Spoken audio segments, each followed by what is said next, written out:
Bom, primeiro é um grande prazer estar aqui neste encontro em família. Vocês sabem que as associações comerciais são a base da minha vida. Toda a minha carreira eu fiz nas associações comerciais. Tudo que eu aprendi em termos de vida pública, eu devo a todos vocês, a essa convivência magnífica que tenho há mais de 30... É de 1976, faz a conta. Quase 40 anos. E aí a gente olha para trás, né, e vê tudo que foi feito, todas as conquistas que nós tivemos juntos, e chegamos neste momento que não é para comemorar só conquistas, é para lançar as bases de mais conquistas. Portanto, o dia de hoje é um dia de prestação de contas, de uma conversa franca e as bases para um trabalho futuro. E esse trabalho futuro é um trabalho hoje muito lastreado e baseado na importância da geração de emprego e renda. Não existe política social que dê certo se ela não for geradora de emprego e renda autossustentável. E hoje o Brasil está convencido de que quem sustenta o emprego e a renda são as pequenas empresas do Brasil. E é sobre isso que eu vou falar com vocês hoje, das ações transformadoras que nós nos propusemos a fazer, a partir de um convite da Presidenta da República, para eu que estava na vice-governança do Estado, a partir de um artigo que eu escrevi na Folha de São Paulo, cumprimentando-a pela coragem de baixar a contribuição do MEI, de 11% para 5%, para que a gente tivesse um grande programa massificado de formalização. Eu escrevi um artigo dizendo da importância da medida e que, se a gente quer ter o direito à crítica, a gente também tem que elogiar aquilo que está se fazendo certo. E falei da classe batalhadora do nosso país. E à tarde recebo um telefonema da Presidenta da República falando do artigo, falando que se identificava totalmente com aquilo que eu havia escrito e que se eu autorizava a usar a expressão classe batalhadora. Foi, pelo amor de Deus. Isso é um conceito universal. A gente precisa descobrir, é verdade, mas, pelo amor de Deus, presidente. E daí para frente, em todas as ocasiões, nós falamos de pequena empresa até a decisão final, dela assumir, com coragem, a ideia de criar um ministério. Teve pancada para tudo quanto é lado. É mais um, é empreguismo, é troca partidária. Na verdade, não era isso. Ficou a versão. O fato é que, efetivamente, se tomava uma atitude no país de ter um olhar para o andar de baixo da nossa economia. Porque hoje, tudo é interesse do andar de cima. Nós que somos os burros de carga, não temos nem o crédito de ser reconhecidos como a grande força batalhadora do país. A criação do Ministério foi um reconhecimento a isso. Muita gente me criticou. Como? Você está num governo de oposição, vai para o outro governo? Bom, primeiro, o governo não é oposição. Ou é governo, ou você não está no governo, você está na oposição. Governo é governo. E eu digo para vocês, quando a gente quer transformar, a gente vai lá e faz. Não adianta ficar de fora criticando, tem muita gente que faz discurso bonito, mas na hora do vamos ver ninguém faz nada. Eu optei por fazer pela minha classe, por fazer pelos meus companheiros e companheiras de luta por tantos anos que conseguimos arrastar esse movimento e quando chegou a hora do reconhecimento nacional, a gente não podia dizer não. Nós tínhamos que dizer sim, tocar em frente e fazer o que deve ser feito. E hoje eu estou aqui para prestar contas a vocês. Primeiro, da proposta de ações transformadoras, que foi a base da minha conversa inicial na criação do Ministério, onde montamos uma pequena estrutura. O nosso microstério é um ministério muito pequeno, é um ministério. Por quê? O nosso papel é ser articulador. Eu não tenho que assumir função nenhuma de execução. Eu tenho que ser a voz de defesa, a articulação para que as coisas fluam. Segundo, nós temos um SEBRAE, este maravilhoso SEBRAE, com uma rede tentacular por todo o Brasil. Eu não tenho que misturar, eu tenho que, na verdade, me aproximar, ser o formulador de políticas públicas para o SEBRAE ser o executor de políticas públicas junto com as entidades, que é o que nós estamos exercendo aqui. As entidades participam do SEBRAE em matéria de rodízio, e ai de quem quebre o rodízio.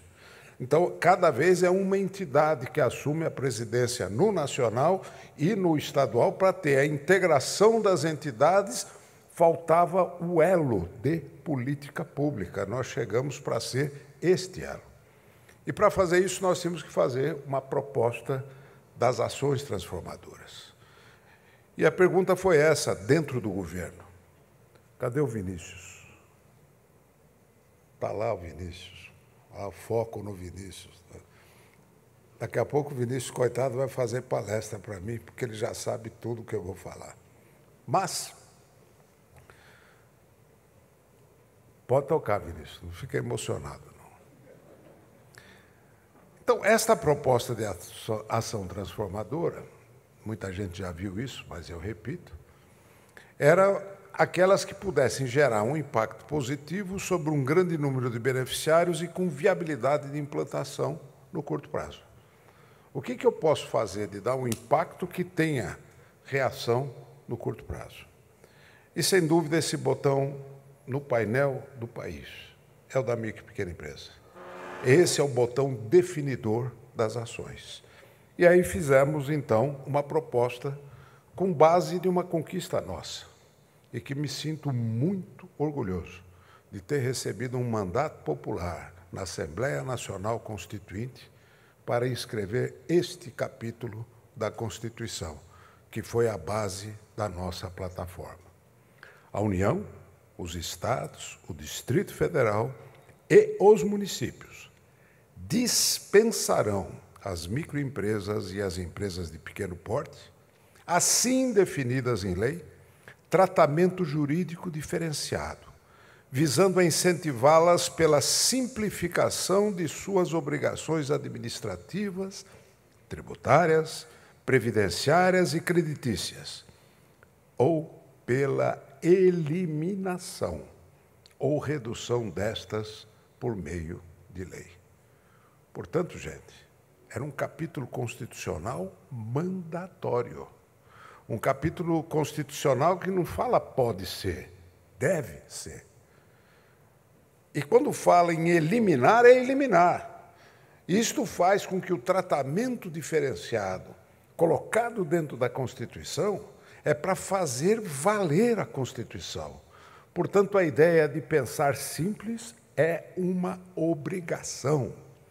É um direito que nós temos, não é concessão. Portanto, nós temos que ir à luta porque a lei nos garante, porque todos são iguais perante a lei, menos a micro e a pequena empresa, assim definidas na lei. Portanto, nós temos um instrumento em mãos muito forte. E esse instrumento ele foi colocado no tempo timidamente, porque quando foi feito em 1988, na Constituição, ele demorou 7 anos para começar a ser regulamentado. E, por coincidência, foi quando eu fui para a presidência do SEBRAE Nacional que eu peguei a bandeira da regulamentação do artigo que eu havia escrito na Constituição. Ou seja, bati o escanteio e tive que ir lá cabecear. E foi assim que surgiu o Simples. Mas o Simples não era nacional, era o Simples federal. E caberia aos estados, se quisessem ter um Simples, né? Ou teriam que ter, mas não vinculado, não sincronizado. Depois que houve uma alteração constitucional, veio uma ordem unida. Todos têm que fazer da mesma forma. Aí deu força que foi o Super Simples no ano de 2007, 2008, e que posteriormente surgiu o MEI, o Microempreendedor Individual, em 2009. Teve mais alguma modificação na legislação em 2011, mas nós tínhamos que sedimentar as nossas conquistas, porque estavam dando concessão com a mão espremida, e nós queríamos a mão cheias. Nós queríamos que isso fosse feito em larga escala. E aí apresentamos a linha e a diretriz de ação. Primeiro, a simplificação do Simples. O Simples não é simples. O Simples tem 6 tabelas, 20 faixas e um monte de exclusões. Nós temos que partir para a ideia, primeiro, começar com uma excrescência da legislação, que era a substituição tributária, que anulou os efeitos da lei geral nos estados, em cima da microempresa. Infelizmente, começou em São Paulo essa brincadeira da substituição tributária. Tão logo foi votado o Simples, estender a substituição tributária para todos os outros setores, anulando o benefício, pior, fazendo a micro e pequena empresa pagar mais que a grande empresa. Isso é imperdoável. Segundo ponto, quantidade de beneficiados. Era restrito. O setor A pode, setor B não pode, setor tal pode, outro não pode. Prestador de serviços depende, e se for profissional de liberal não pode, de profissão regulamentada. Nós temos que partir para a ideia da universalização do Simples. A unificação de obrigações acessórias com data e recolhimento único. E, finalmente, a implantação da Rede Sim, que seria o sistema único, integrado, para efeito de termos registros unificados e diminuirmos esta vergonha que temos no Brasil de ser um dos piores países em termos de abertura ou fechamento de empresas.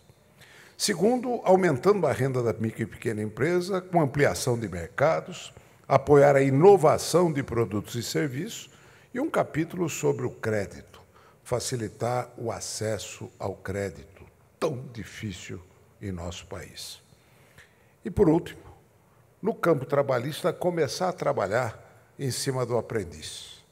O aprendiz que muitos dos companheiros que estão aqui, e junto com o Rogério Amato, nós fizemos em 2001, na gestão do Alencar Burti, que nos autorizou a criação do movimento Degrau, a implantação do aprendiz aqui em nosso estado. Mas ele acabou sendo um movimento elitista, porque eliminou a micro e a pequena empresa. Não eliminou, mas praticamente não motivou a micro e pequena empresa a entrar no programa do aprendizado. Foram essas as diretrizes que nós lançamos e fomos a campo, fomos brigar. Eu visitei 20 unidades da federação, na caravana da simplificação. Fiz essa caravana por todo o Brasil, e em especial no estado de São Paulo. Há 2 meses atrás, muitos dos companheiros estiveram conosco nas caravanas, nas 12 cidades pelas quais passamos. Você estava viajando lá em Rio Preto, senti sua falta. Então, a partir desta caravana, nós lançamos as bases da discussão do que queríamos. Conversamos com governadores, com prefeitos, com as lideranças na Câmara, no Senado, fizemos um grande trabalho de engenharia política sem olhar carteirinha partidária de quem quer que fosse. Eu trabalho numa tese. E nós conseguimos unanimidade. Vocês sabem o que é isso? Unanimidade. E a unanimidade, ela é consequência, Vini, toca. A unanimidade, ela é consequência da descoberta do óbvio. O óbvio ele é evidente, é indiscutível, não poderia ser diferente, incontestável, é inegável, é irrefutável. O popular está na cara, sabe? Está na cara, você não viu? Né? O nosso trabalho foi exatamente esse de correr o Brasil inteiro para mostrar o óbvio. Né? E o resultado foi um resultado altamente gratificante, principalmente no momento que nós estamos vivendo. Nós estamos vivendo no país um processo de discórdia profundo, que não nos leva a lugar nenhum, se nós não tivermos agenda de consenso. E a agenda de consenso tem que estar lastreada em cima das necessidades do povo, não do interesse da briga política. E foi assim, com este espírito, absolutamente desarmado, que nós tivemos um resultado como esse. O resultado foi que no Senado foram 56 votos a 0. E na Câmara, 417 votos a 0. E aí está PSOL também, viu?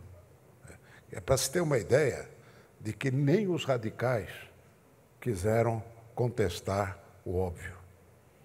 E este óbvio é lógico, ele está diretamente ligado à simplicidade. E a simplicidade está ligada à eficiência. Quando você quer fazer alguma coisa que seja eficiente, faça simples. E, gente, fazer simples é tão complexo. Isso diz o Steve Jobs. O simples é complexo, porque te obriga a pensar. E fazer complexo é simples, é só não pensar. Vai fazendo. E hoje, no Brasil, cada um por si, fazendo, cria uma complexidade quase que intransponível. E essa busca da eficiência foi simplesmente um conceito. O que precisa o pequeno empresário? Ele precisa mais tempo para ter capacidade de produção, mais tempo para poder vender e muito menos tempo a perder com burocracia para pagar imposto e cumprir obrigações acessórias.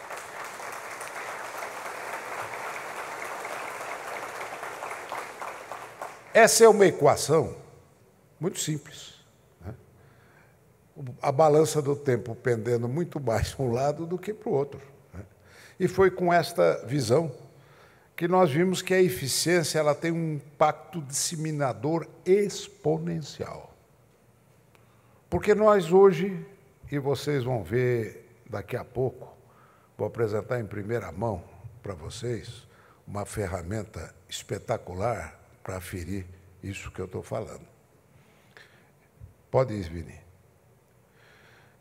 Toda a nossa ação é uma injeção na veia, na renda e no emprego. Na hora que você facilita a vida para o pequeno empresário, ele vai. E a primeira coisa que ele faz, se ele puder crescer e tiver condição de gerar um empreguinho, ele gera um empreguinho. Para vocês terem uma ideia, nós temos hoje em torno de 9 milhões de unidades de negócio. Se cada unidade de negócio gerar um empreguinho a mais por conta da liberdade dele, nós vamos ter 9 milhões de empregos gerados sem notícia no jornal. Porque o jornal não noticia o que a gente faz.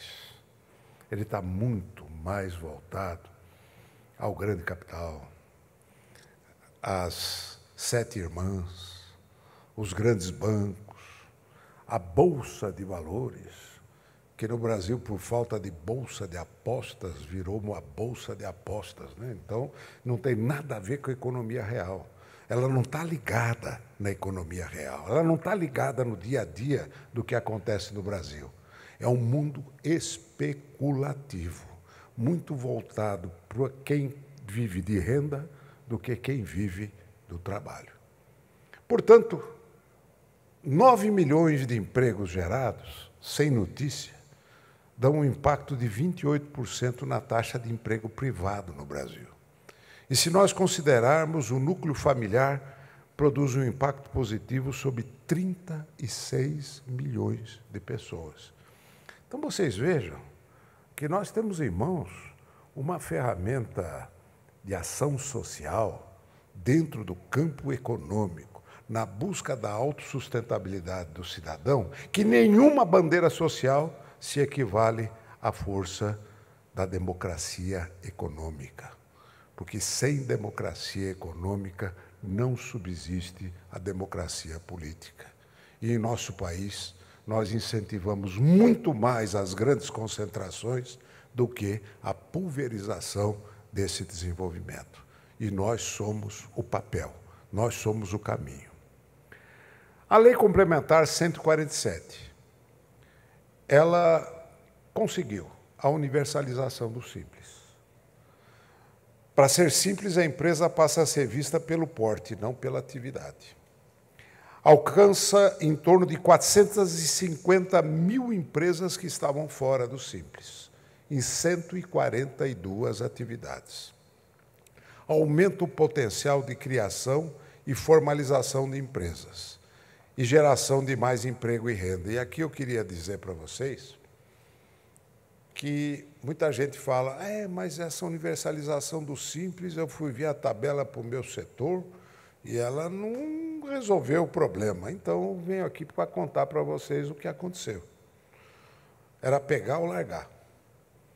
A Receita era totalmente contra. Totalmente contra. Não, o serviço tem que ficar à parte, tem que ficar à parte, tem que ficar, e nós não podemos perder a arrecadação. Os governadores bateram muito pesado, contra, né? Porque eles não querem que aumente o teto do Simples, porque simplicidade demais é ruim para a burocracia, né? Principalmente dos cobradores de impostos, porque hoje, quanto mais você simplifica, menos necessidade você tem de ter uma legião para cobrar impostos. Se for simples, todo mundo paga, na verdade. E aí a turma não gosta, precisa ter complicação, né? Então, você enfrenta resistências passivas, né? E vocês não sabem, às vezes, de muitas entidades, né, que ficam olhando só a minha arrecadação compulsória.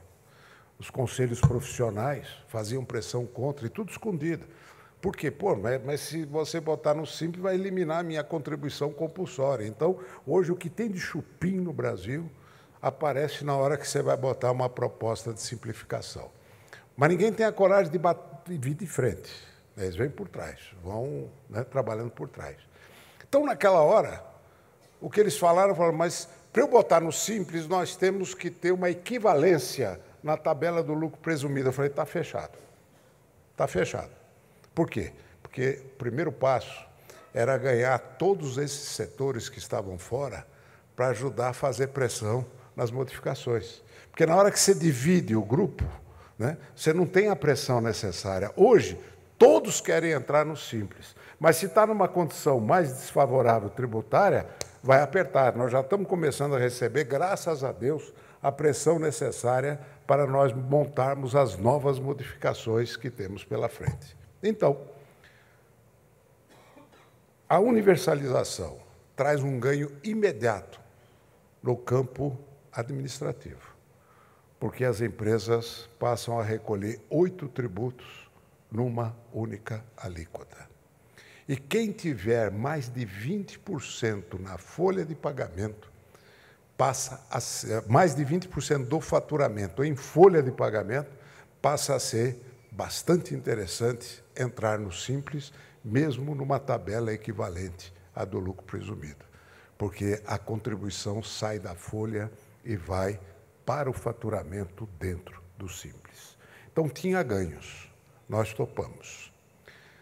Alguns setores conseguiram, porque já estavam na fila há 5 anos, que entrava, saía, que foram os advogados, corretores de seguro, corretores de imóveis, fisioterapeutas. Para vocês terem uma ideia, só de escritórios de advocacia, qual vai ser o efeito multiplicador disso? Hoje, a previsão da OAB é que o número de escritórios cresça 6 vezes nos próximos 5 anos. passando dos atuais 20 mil para 126 mil. E comprovando a tese do emprego sem notícia, se cada um contratar uma secretária e um estagiário, veja o milagre da multiplicação numa simples medida de facilidade. Tem advogados aqui? Tem pouco, hein?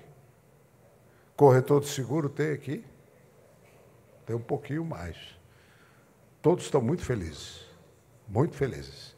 E nós queremos que todos os outros prestadores de serviços fiquem tão felizes quanto. Aí eu conto a sequência. Vamos lá. Limitação da substituição tributária, não conseguimos tudo. E ainda ficou para 2016. Pressão dos governadores. Mas nós já tiramos muitas cadeias que não deviam estar na substituição e que foram retiradas. Ainda sobrou alguma coisa a mais, mas nós vamos conseguir na próxima mexer. Toca. Portal Empresa Simples. Primeiro, você tinha que ter CNPJ, NIRE, inscrição estadual, inscrição municipal, inscrição no Corpo Bombeiro, inscrição na Vigilância Sanitária, inscrição no Meio Ambiente. Mas isso acabou. Agora é uma inscrição só, CNPJ, num arquivo central. Cada um que quiser que venha buscar a informação no ambiente central via sistema digital. Porque no mundo digital, eu já disse, quem viaja são os números e não as pessoas. A burocracia, cada uma monta o seu arquivo e obriga a pessoa a ficar dando a mesma informação que ele já deu para um monte de guichê. Nós partimos para a ideia da unificação da informação. Hoje, para abrir uma empresa, é junta comercial, e na junta comercial nós vamos ter um sistema integrado que vai fazer o registro e, se for baixo risco, e 90% das empresas são de baixo risco, vão ter na hora a autorização do meio ambiente, do Corpo de Bombeiro e da Vigilância Sanitária numa só operação, podendo abrir empresa num prazo máximo de 5 dias, contra 150 dias atuais. Isso já está pronto, está na lei e está no sistema, que nós vamos implantar agora na capital, no Distrito Federal. O modelo da capital vai ser expandido para todo o interior e espero que o Estado de São Paulo seja um dos pioneiros, até porque esse sistema nós desenvolvemos quando estávamos no governo na desburocratização. Pelo menos aqui em São Paulo já deixamos pronto para poder acoplar e São Paulo sair na frente, porque somos aí cerca de 40% do universo de todo o Brasil. Fechar a empresa é impossível. É ou não é? Muito bem. O que nós temos que fazer? Estudamos e verificamos uma pequena coisa. Os fiscos passaram a capturar o registro das empresas como coação para pagamento de tributo. Ou seja, se você está devendo tributo, você não abre e não fecha. E te exige certidão negativa para tudo. Seja para fechar, para abrir, para incorporar, para fundir, né? Para diminuir capital, tem que tirar a certidão. Onde é que está escrito isso na Constituição? Não pode. Isso é coação. Metemos na lei no 179 e proibimos a exigência de certidão e abrimos o caminho para fechar a empresa na hora. Requereu, fecha. Já estamos fechando no Distrito Federal. Mês de dezembro, já vamos trazer para todo o Brasil. Portanto, o sonho de fechar uma empresa já está realizado.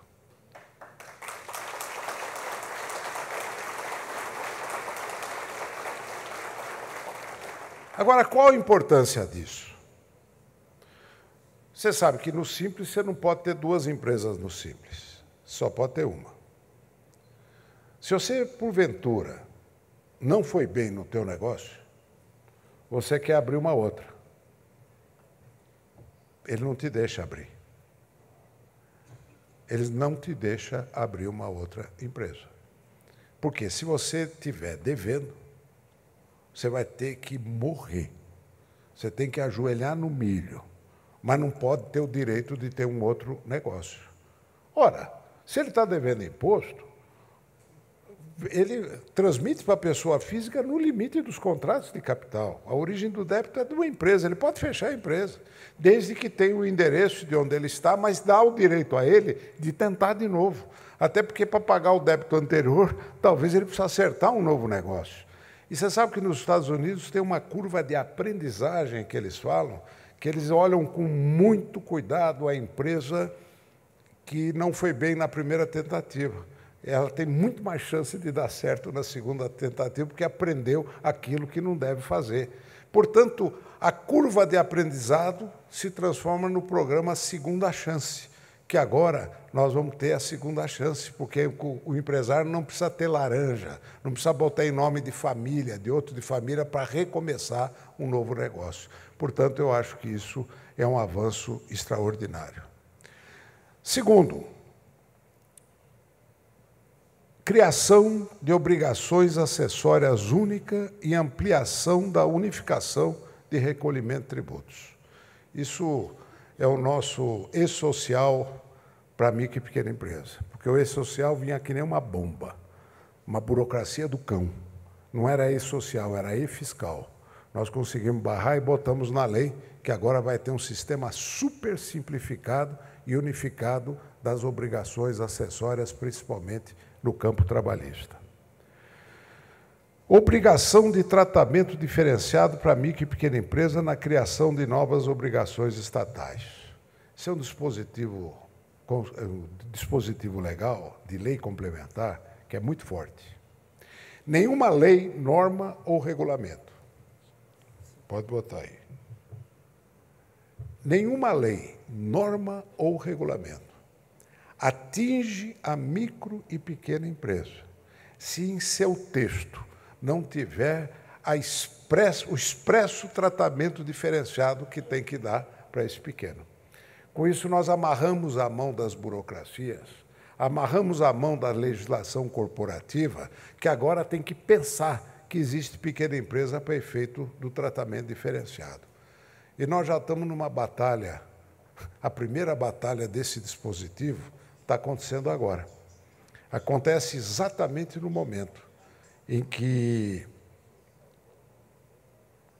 no dia 7 de agosto, a presidenta Dilma sancionou a lei. Dia 8 de agosto, entra para a sanção presidencial uma lei que regulamenta o sistema de farmácia e de farmacêuticos em todo o Brasil. E lá eles colocaram que todo e qualquer estabelecimento farmacêutico tem que ter um profissional responsável de nível superior em período integral, que era exatamente para controlar o negócio de medicamento. Tudo bem, meritório. Mas, peraí, vocês pensaram na pequena empresa? Pensaram na micro e pequena farmácia lá do interior do Tocantins, do interior da Amazônia, que vai ter que seguir uma lei que não dá para seguir exatamente por falta de condições? Não pensaram? Não vale. E, na hora, a presidenta baixou uma medida provisória dizendo que micro e pequena empresa segue o dispositivo da lei anterior que permite ter técnico de farmácia ou ter um prático de farmácia para responder no caso de não ter um farmacêutico de nível superior. Uma guerra com o setor, né? Me execraram. No meu Facebook, eu não conseguia mais abrir Facebook, que eu estava atentando contra a saúde pública. Não, eu estou defendendo, eu estou vendo aqui meu querido amigo Guilherme Campos, nosso líder e que foi fundamental na votação do nosso projeto. Uma salva de palmas para ele. Fica de pé aí, Guilherme.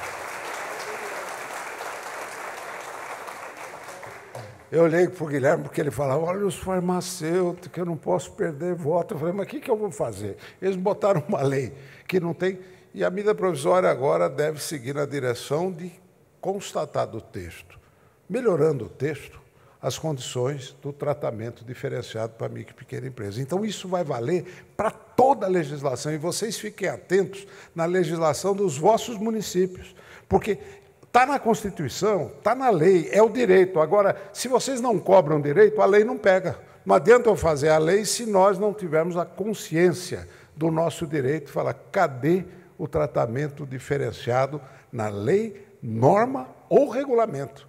Qualquer regulamento de saúde pública local tem tratamento diferenciado? Não tem, não vale para a micro e pequena empresa. Isso é muito forte, é um instrumento novo da nossa legislação. Anulação de multas sem fiscalização orientadora prévia. Acabou a indústria da multa. Aquela que o fiscal sai de manhã, quantos eu vou multar? Hoje você tem que multar 10.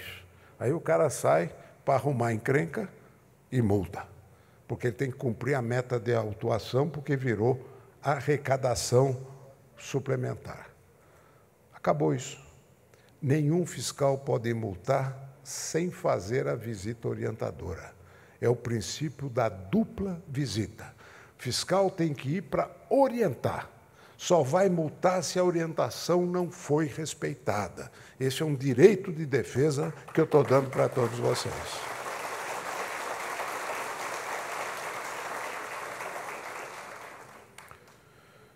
Redução de multas das obrigações acessórias. Eles fazem umas multas para não cumprir a obrigação acessória que, se for a Nestlé ou a mulher que faz o bolo na esquina, a multa da obrigação acessória é a mesma, né?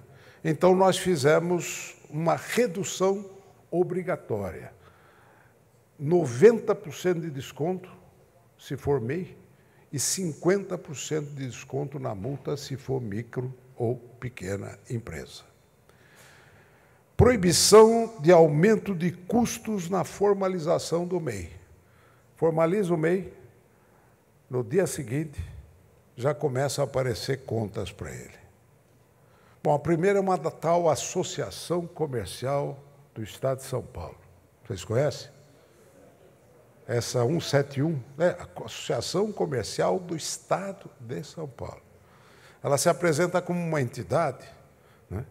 E ela emite um boleto, é só se inscrever, ela já emite um boleto e põe contribuição obrigatória, tal. E o coitado que recebeu fala, pô, é aquela do SCC, né? Se colar, colou, mas ninguém diz, né? E o cara já começa, eu vi ontem, o Marcel me mandou, não sei se o Marcel está aqui na plateia, ele me mandou ontem com uma cobrança de R$550 em cima de um MEI que se inscreveu agora, entendeu? Então, esse tipo de cobrança, aí vem as legais, porque o MEI é um CNPJ. Botou o CNPJ, qual o endereço que ele dá? Ele que é um profissional autônomo, né? Dá o endereço da casa dele. Mas tem um CNPJ lá, o IPTU já passa a ser de pessoa jurídica. O conta da luz, pessoa jurídica. Conta d'água, conta de telefone. Aí o cara fala, burro eu de ter me formalizado, pô. Então, nós fizemos uma estrutura protetora que é proibido esta mudança de cobrança. Remanesce aquilo que vale original. E agora, esse negócio da cobrança dessas entidades 171, nós estamos brigando com o Banco Central, porque eles também têm que zelar por isso. Porque quando eles fazem a cobrança no 171, o banco que eles escolhem é Banco do Brasil e Caixa Econômica Federal, para dar credibilidade no golpe. E hoje você vai no banco, abre a conta, eles emitem boleto, deixam emitir boleto, né? Tem que começar a controlar essa emissão de boleto para não prejudicar esse empreendedorismo nascente. Mas, eliminação... Não, daí já foi. Vini. Ampliação do mercado de compras públicas e facilitação das exportações.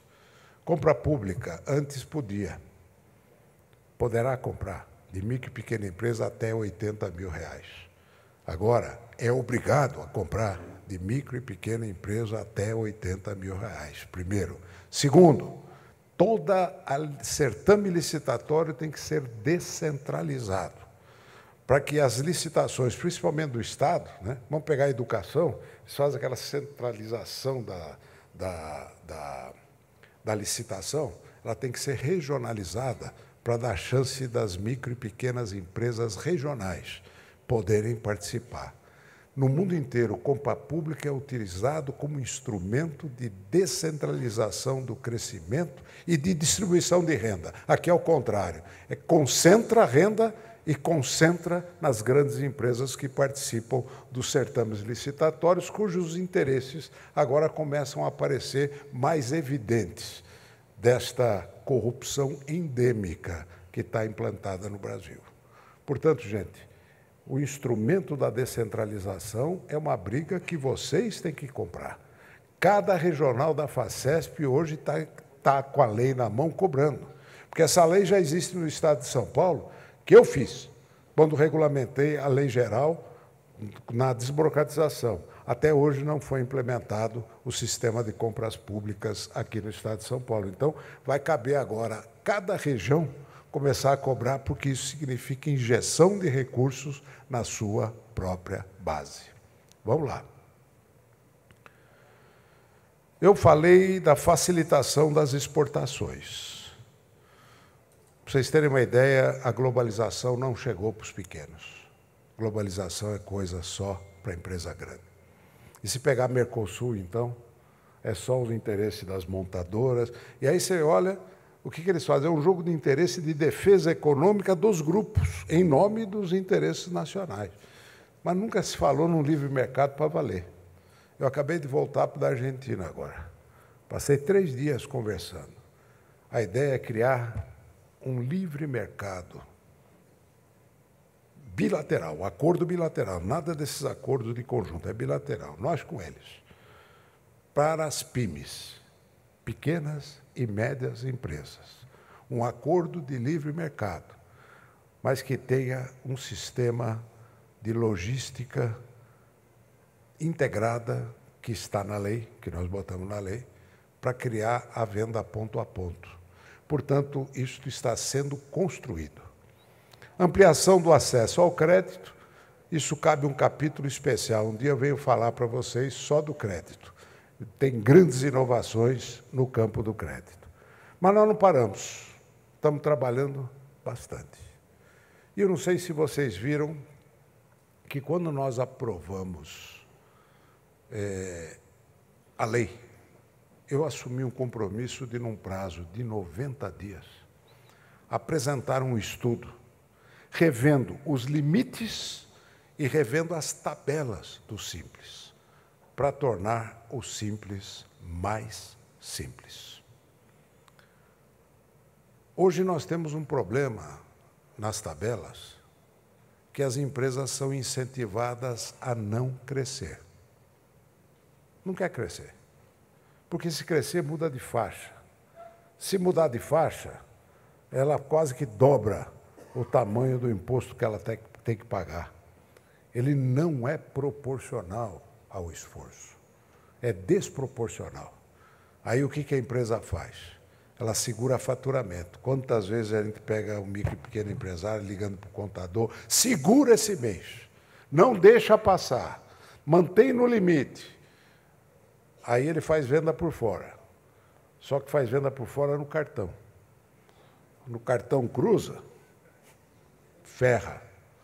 Não há refis que aguenta esse tipo de fuga quando pega. E por que ele foge? Exatamente para não ser punido com o crescimento. Mostrei isso à Receita. A Receita falou, o nosso papel é cobrar imposto. Então, sou eu que tenho que pensar? Sim, senhor. Vamos pensar. Fiz um acerto com os parlamentares, o Guilherme como líder da frente parlamentar, fizemos sacramentar esse acordo, que em 90 dias, a partir da data da aprovação da lei, que foi dia 7 de agosto, 7 de agosto, 7 de setembro, 7 de outubro, 7 de novembro, nós iríamos convocar 4 grandes instituições de pesquisa no Brasil. Fundação Getúlio Vargas, do Rio de Janeiro, FIP, INSPER, de São Paulo, e a Fundação Dom Cabral de Minas Gerais. E essas 4 instituições, então, foram chamadas para a gente criar um novo modelo. A ideia é exatamente esta. Pode tocar, Vini. É a ideia de quando nós estamos no degrau, vamos dizer, 2 milhões de faturamento, se você for faturar 2 milhões e 1, você já dá um salto extraordinário. O que nós temos que fazer? Fazer que nem o imposto de renda. A empresa, quando passa de um degrau para o outro, ele só paga o imposto sobre a diferença, o imposto novo. Sobre a base, ele continua pagando o anterior. Então, ele não é onerado no crescimento. E isso vai dar um tributo médio menor do que o tributo atual.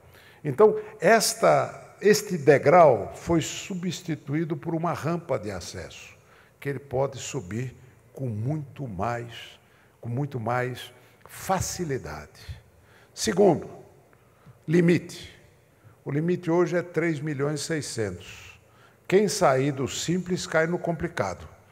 Quem sair do simples vai para a morte súbita, porque ele entra direto a seco, no lucro presumido, com todos os encargos administrativos. Nós tínhamos que segurar esse processo de transição, continuar a dedução das faixas anteriores e entrar em novas faixas crescentes com menos obstáculos e, o mais importante deste processo, chegar até 7 milhões e 200 de limite. Portanto, ele teria um trabalho suave, mas quando chega no 3.600, ele já pode ir, no caso do ICMS, para o regime normal do ICMS. Por quê? Porque tem muita micro e pequena empresa que se queixa de que ela não pode crescer porque quando ela vende não tem crédito. Então, quem quer comprar quer se creditar na compra. Então, chegou no 3.600, passa para o regime do ICMS normal, que aí ela pode ir com mais facilidade para os 7.200. É proibido crescer. Nós temos que incentivar esse crescimento. E para a indústria, o sistema industrial, nós defendemos que o limite seja de 14 milhões. Esse estudo já está pronto. Nós cumprimos fielmente com a data.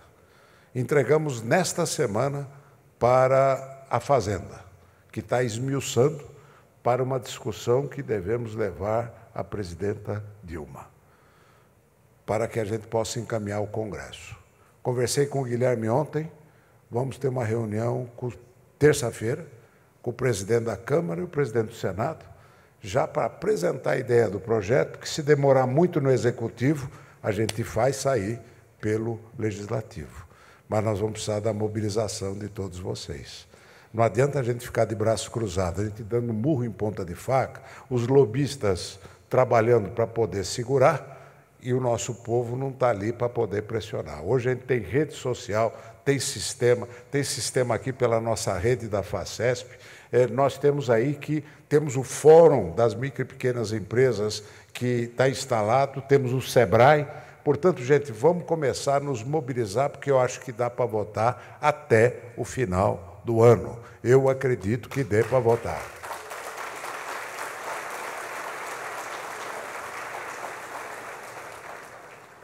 Aqui quero falar, antes do fim, de um projeto que eu disse logo no começo da palestra, que é o aprendiz da micro e a pequena empresa.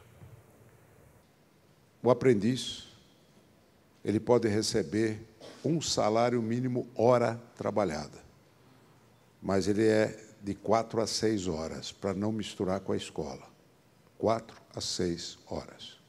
E hora trabalhada. Segundo, recolhe só 2% de fundo de garantia, em vez dos 8%. Terceiro, não tem verba rescisória, ou seja, terminou o contrato, terminou, você não tem que pagar a indenização, aviso prévio, coisa nenhuma. Portanto, é interessante contratar, só que obriga que a empresa tem que custear a qualificação deste aprendiz através de uma entidade que acompanha o estágio do aprendiz dentro da empresa. E isto é cobrado. E as médias e grandes empresas, elas têm obrigação de contratar entre 5% e 15% de seu universo de trabalhadores em aprendizes nessas condições. Muito bem, criou um mercado compulsório para as médias e grandes empresas, que pagam a qualificação porque são obrigadas, porque senão ela vai ser multada. Esqueceram da micro e pequena empresa, que representa 97% do universo de empresas no Brasil. Porque tem uma micro e pequena empresa na esquina da casa de cada um. É só nós olharmos o Brasil real, entrarmos numa cidade e ver o volume de micro e pequena empresa, mas elas não têm acesso a este jovem, porque para elas sai caro contratar. E eu acredito muito que o jovem tem muito a aprender, muito mais a aprender numa micro e pequena empresa assistida, porque uma microempresa é uma macrofamília. Ele tem uma assistência familiar àquele cidadão que permite, né, que ele possa ir formando, inclusive, com a visão empreendedora. É uma grande escola de formação. E aí nós buscamos equacionar o problema de como amortizar o custo do pequeno. E a presidenta, então, deu uma ordem para nós enfiarmos isso no Pronatec e criar o Pronatec Aprendiz. Daqui para frente, a micro e pequena empresa poderá ter um adolescente trabalhando nela, cujo custeio do estágio será pago pelo programa Pronatec. Lá não tem fiscal para olhar se ele está aprendendo a escola do crime. A escola do crime é livre, a escola do trabalho é proibida. Isso está errado. A criminalidade está diretamente ligada à falta de oportunidade a esses jovens nessa faixa crítica. Isso nós temos que assumir consciência, porque eu vou dizer de peito aberto: eu sou contra a redução da maioridade penal e sou a favor da redução da minoridade para o trabalho. A escola do trabalho é que vai nos salvar, não é construindo mais cadeia para jovens, porque não vai ter cadeia para todo mundo. Vocês me desculpem o desabafo. Na Constituinte eu fui massacrado, porque eu fui contra o voto aos 16 anos.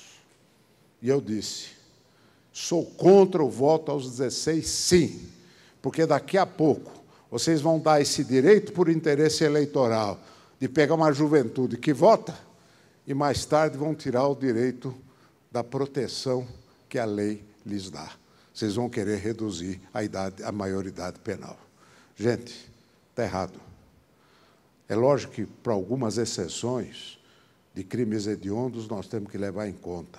Mas essa ideia da redução, sem estar acompanhado de um processo de encaminhamento desses jovens, nós estamos cometendo um grave erro. E eu acho que é nossa missão quitar esta dívida que nós temos com a nossa juventude. Estão de acordo?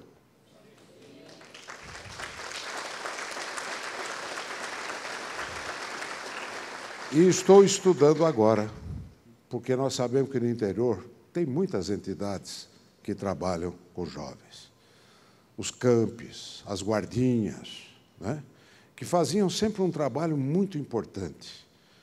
Eu estou estudando para incluí-las no Pronatec também, para dar condições de nós termos um trabalho massificado por todo o Brasil. É a consciência social que nós temos que ter no movimento das micro e pequenas empresas. E, finalmente, quero compartilhar com vocês o empresômetro. Lancei antes de ontem, em Brasília. O empresômetro é uma ferramenta. Pode botar o placar aí só para saber quantas empresas. Ah, está lá em cima, aqui. Tá? 12.692.980, pulando. Vocês estão vendo que é que nem o impostômetro. Isso é a empresa sendo criada, no Brasil inteiro. Isso aqui é um painel de demonstração de quem somos, a nossa força, porque isso não aparece. E a grande novidade dessa ferramenta, que aqui está pelo total.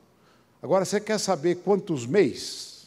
De 12 milhões, 4.634 MEIs já estão formalizados. Micro e pequena empresa, põe lá, junto, MPS, tudo junto ali em cima, aí, apertando, que dá os 12 milhões. Então, os 12 milhões são micro e pequenas empresas que não estão no Simples, as que estão no Simples e o MEI. 12 bilhões de unidades de negócio. Muito bem. Nós temos Brasil, temos o Estado e temos município por município. Quem quer saber o seu município aqui? Rio Preto? Vamos fazer o seguinte, vamos escolher um grande município.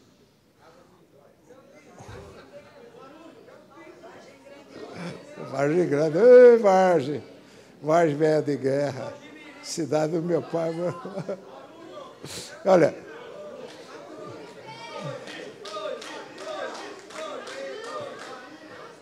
gente, é só entrar na internet, eu vou ensinar, e vocês vão ter agora, porque vocês vão poder acompanhar no dia a dia a vida da sua cidade.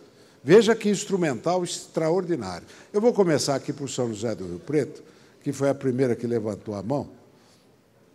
Pega lá, São José do Rio Preto. Rio Preto. Quantas empresas tem em Rio Preto? 55.378 empresas. Micro e pequenas empresas ativas, 46.899.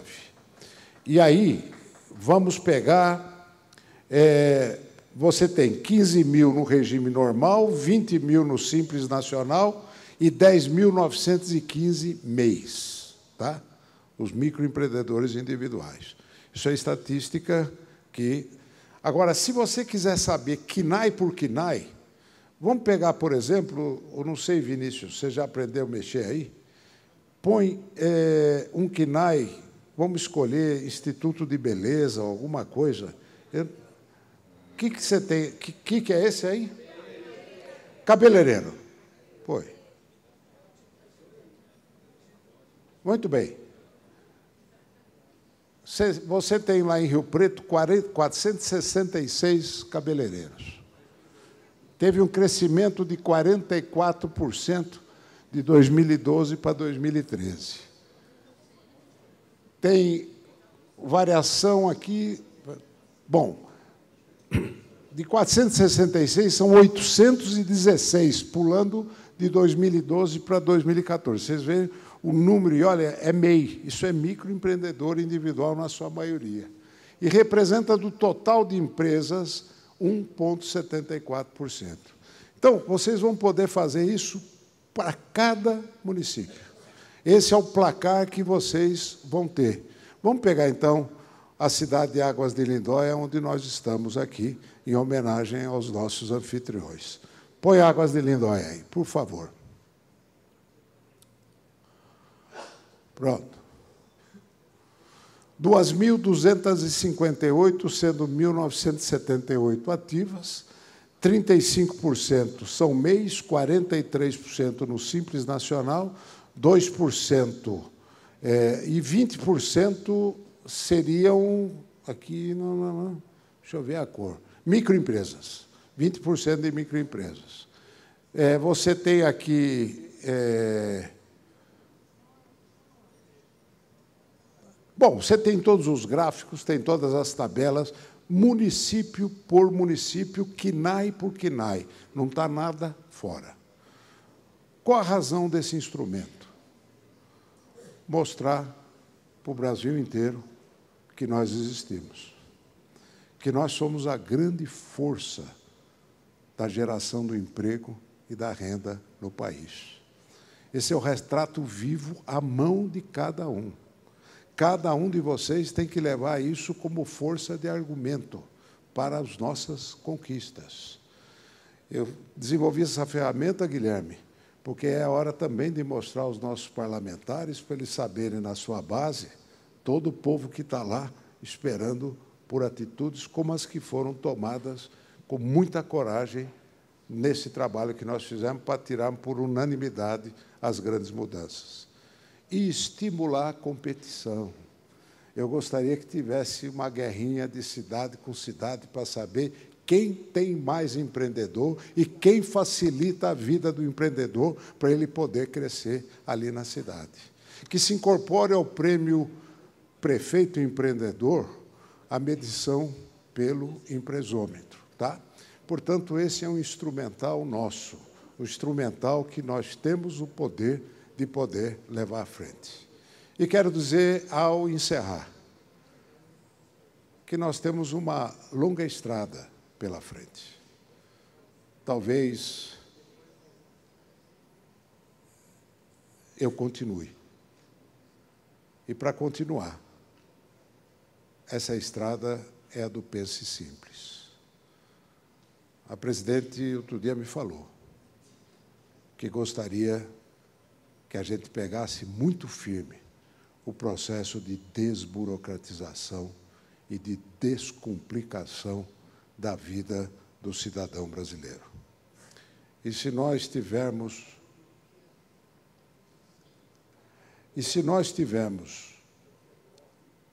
todo o apoio que tivemos para seguir em frente nesta empreitada, eu tenho certeza que nós vamos atingir o mantra. E nós temos que repetir esse mantra. Pense simples, Brasil. Muito obrigado.